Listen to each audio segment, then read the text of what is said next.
మీరు కెమెరా చూడండి. ఏంటి ప్రత్యూష గారు ఈ రోజు బాధితులను స్వయంగా తీసుకొచ్చి ప్రెస్ క్లబ్ లో ప్రెస్ మీట్ పెట్టారు.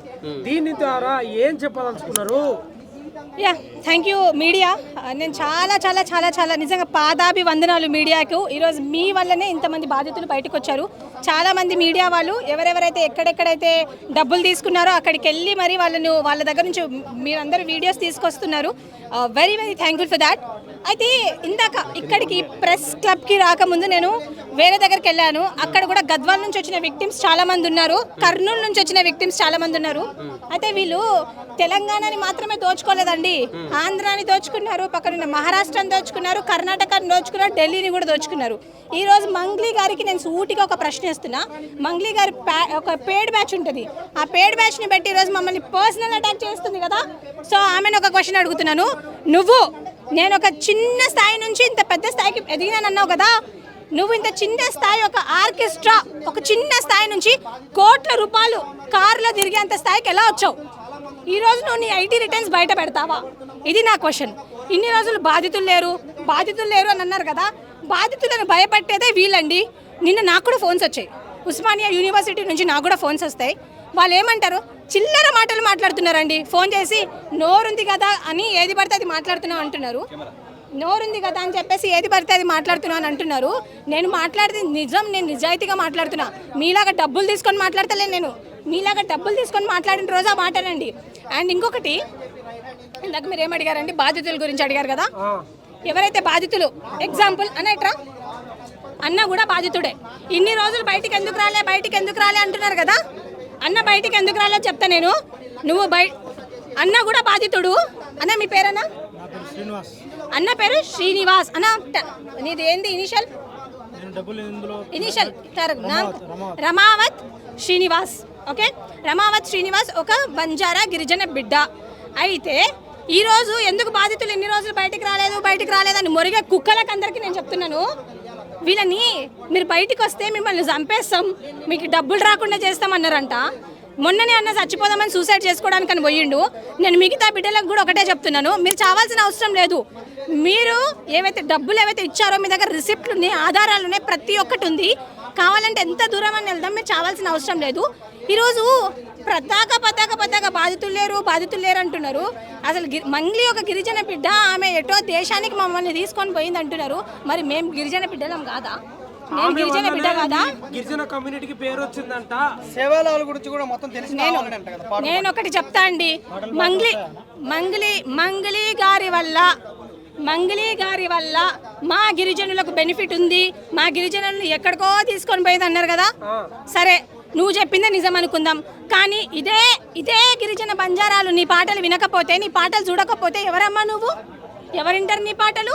ఈరోజు నువ్వు ఎట్లొచ్చినావు?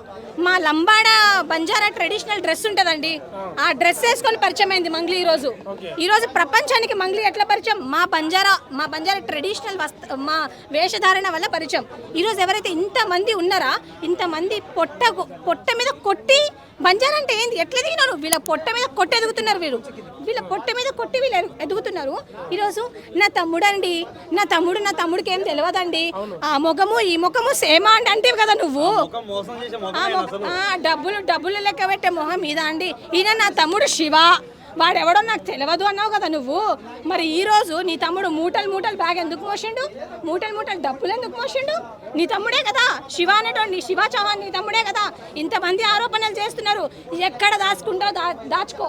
నీ తమ్ముడిని పోలీస్ వాళ్ళతోటి లాక్కొని వచ్చి వీళ్ళకి పక్కా న్యాయం జరిగేలా మేము చేస్తాం. చెయ్యకపోతే మేము ఈ గిరిజన బంజారా బిడ్డలమే కాదు, ఎందాకైనా వెళ్తామన్నా. ఇప్పుడు ఒక అమ్మాయి ఇందాక మాట్లాడింది, నా పైసలు నాకు ఈరా బాబు అని కాళ్ళు మొక్కిందంట.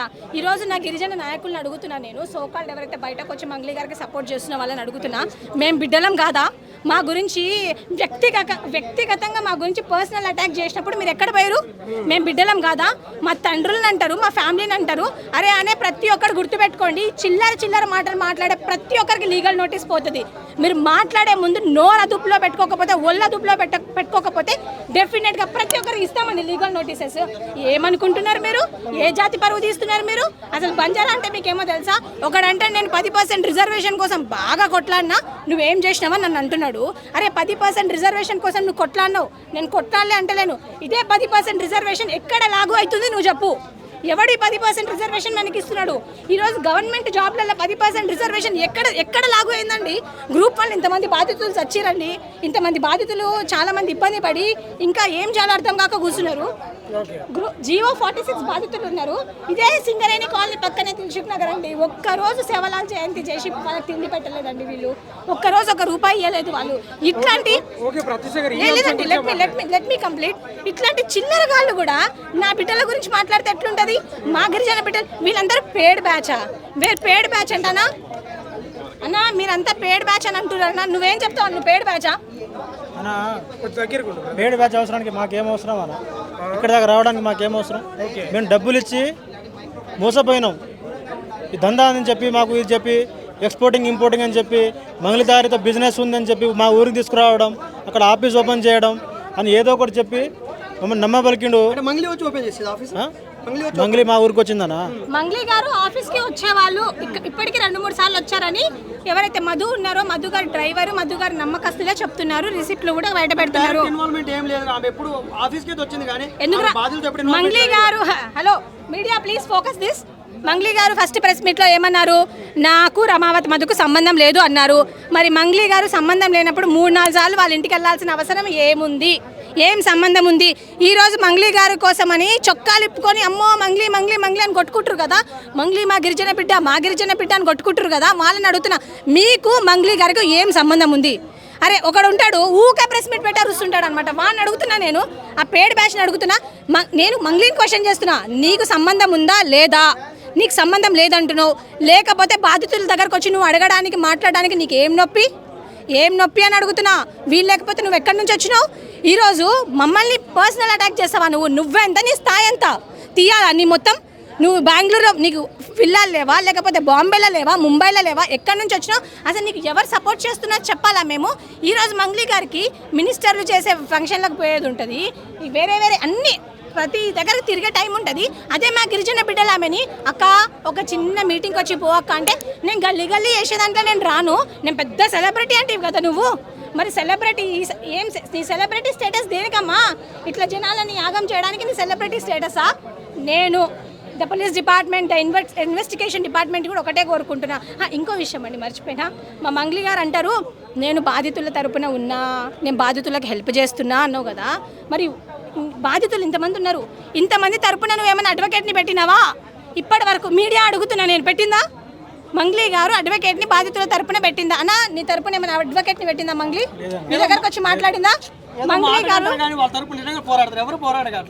మరి మాట కూడా ఎందుకు అనాలి? ఎవరనమన్నారు? ఎవడన్నా అడిగిన మాట ఎందుకు డైవర్ట్ చేస్తుందండి? నేను అదే చెప్తున్నా కదా. వీళ్ళ కడుపు మీద కొట్టి ఈరోజు మంగ్లీ గారు ఆ స్థాయికి వచ్చారు. ఆల్రెడీ చాలా మంది చనిపోయారు. ఈ శివ చౌహాన్ అనే ఈ దరిద్రుడి వల్లనే వీళ్ళందరికీ ఈ పరిస్థితి పట్టింది.